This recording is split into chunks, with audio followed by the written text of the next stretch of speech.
Well, African aviation ministers have rejected the imposition of vaccine passports for air travels. They argue that the imposition was tantamount to discrimination against certain groups of population, especially on the African continent, which still has considerable number of its citizens yet to be vaccinated. Now, for a little background, COVID passports have been introduced in Scotland and Wales for entry into nightclubs and large events, while England has just scrapped its plans in Ontario, Canada. There's an app which could verify a person's COVID-19 vaccination status. So obviously, this is the new normal, living with COVID-19. How is Nigeria adjusting to it? What are Nigeria's thoughts about this the vaccine passport, and how we're adjusting to that? Well, we have Professor Ndubuisi Nwokoma, Professor of Financial Economics and Director of the Center for Economic Policy Analysis and Research at the University of Lagos, joining us for this conversation. Good to have you, Professor Nwokoma. Good morning. Good morning. Thank you for having me. So COVID-19 protocols have made traveling more expensive and cumbersome, and of course it has affected the sector. Do you think that the vaccine passport will boost travels again? I think your guess is as good as mine. I don't think it will boost travels because if you take a look at the world globally, many countries actually have had less than 10% of vaccinations across, particularly in Africa.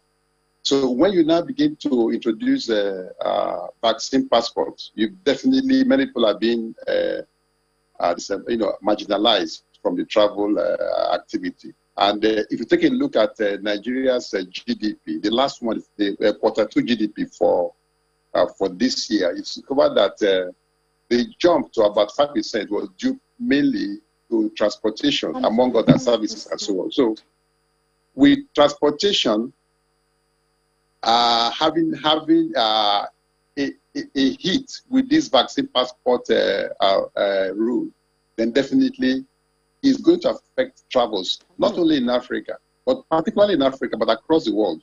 Except you are vaccinated or you have tested negative, definitely you have a problem with travel, and that will affect the global aviation industry. So I think it's not something that we should do in a hurry, or else it will affect the global economy.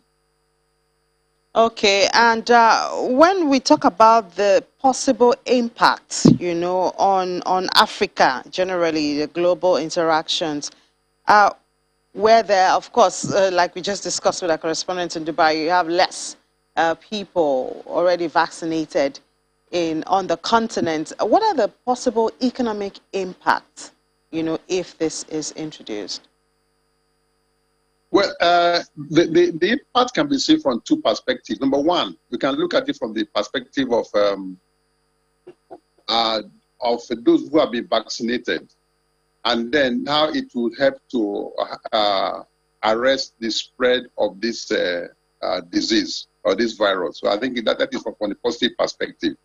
Then negatively, you discover that many people will be cut off from the travel industry. So economically, the negative effect for me now is actually more than the positive effect. Because when many persons actually cannot travel because of so many obstacles on the way, traveling and all that, then the global economy, the exchange of goods and services actually will be affected into some sense, interactions globally from the negative perspective. So many countries' economies, many countries will more or less they have to operate within their own territories as against being able to interact with the global community. On the positive side, like I said, the disease will be curtailed. And I think what we need to be pursuing now is to get more persons vaccinated. That is the solution. If we don't do that, then the economy of various countries, as well as that of the globe, will be adversely affected, in my opinion. But don't you think that, that might, on one hand, help people to overcome the reluctance of getting vaccinated? Because we still have, that feeling and that perspective where some people are reluctant to actually get vaccinated. Yes, well, there are the conspiracy theories which I'm sure many of us are familiar with. About 5G and so on, about 666. Even in America, many persons in America of some particular persuasions actually are very reluctant to have the vaccination because of so many theories on that. So it's a challenge. But I think the issue is to be able to address these challenges, these theories, and see how people can be made to believe in the vaccine. People have said that the thing is actually an experimental treatment. It's experimental, so why should they be used as an experiment? But from data that is coming out, it shows that many of those who are dying of COVID-19 now are those who are not vaccinated. Even though those who are vaccinated, some of them are dying, but by proportion. We can see that the vaccination slows down the progression of the virus. And it's something that we need to engage the public, particularly those who are reluctant.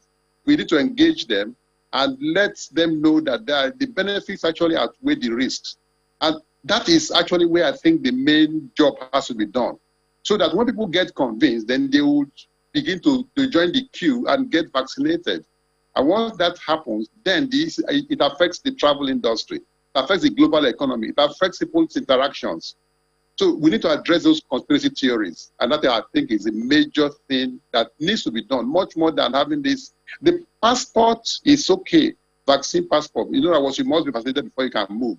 But let us get more people on board by addressing the conspiracy theories so that people can join this queue, get vaccinated, and the economy can actually move on, not only for each country, but globally. Definitely, it will affect GDP globally if we don't address these conspiracy theories. So many businesses, particularly the informal ones, reported poor access to credit, capital to sustain their enterprises, including difficulty paying fixed costs like rent. And now we have the surge in commodity prices. Is there a way, and all this, of course, are connected one way or the other to the pandemic, you know, is there a way to stem this from the economic point of view? Is there a way we can just get things back on track? Yes. I think from the economic perspective, government needs to engage the society, the public. There's still need for palliatives in Nigeria and across many countries, but many people are yet to recover fully from the effects of the pandemic. I think government needs to strengthen the social safety net. So it's very, very important. That's number one. Secondly, credit needs to be made available to small-scale businesses. They suffered heavily because many people live on a daily basis. They earn their income daily. They are not persons that can actually survive 1 week or 2 weeks of shutdown or lockdown, whatever. So government needs to find a way through the Central Bank of Nigeria, the Bank of Industry, being able to enhance credit to the vulnerable small firms, SMEs. Many of them actually are going out of business because we have an unconducive environment for business. And I think it's an area. So credits need to be strengthened and made less difficult to get, which means if you need to get, don't say go and bring your this, bring that, bring your grandfather's shirt or bring this before you can get some credit. They should make it easier, make it more accessible. Central bank can play a very key role. You know, on lending through the bank, the microfinance institutions can actually come in through support from the central bank, strengthen the on lending facilities so that SMEs can gain access to some basic credit. If government can actually strengthen this, their trader money, money for business and so on, strengthen them not for political purposes, but to enhance the informal sector, it will help. So that can be supported with some measure of palliative in one form or other, because if you look at the inflation rate, it's not conducive for the small business. Now we know about the exchange rate, which actually will have a transmission mechanism to prices and to other macro indicators. So government needs to come in, find a way to grant more palliative to the poor, the very, very poor, as well as strengthen credit through central bank and through the Bank of Industry, and even enhance the trader money program in Nigeria so that they can have some little credit to strengthen their businesses. The government doesn't have a lot of liquidity at its disposal, so if the government has to do this and do that, they also have the revenue issue to deal with. Well, I think government needs to reorder its priorities. It needs to reorder its priorities. If you look at this year's budget and what money is being budgeted to do it for, you find that there's need for some kind of reorganization, because you need to have the base of the economy functioning. If you take a look at the level of borrowing and all that, where are these monies going into? You cannot have people who are dying. You're talking about having infrastructure. You must address the social sector, very critical. You must address the ordinary person to be alive. You must address the growing incidence of poverty in the society. If people are getting poorer and poorer every day, they can't do business, they can't actually survive with the earnings, on a daily basis. Then that's an area they need to rearrange and their priorities to focus on. If you want to build a railroad from here to Niger Republic, that is not a priority. If you want to build a railroad across the country, yes, these are good, but the people must be alive. So I'm not even sure it will cost so much if you begin to invest in the people.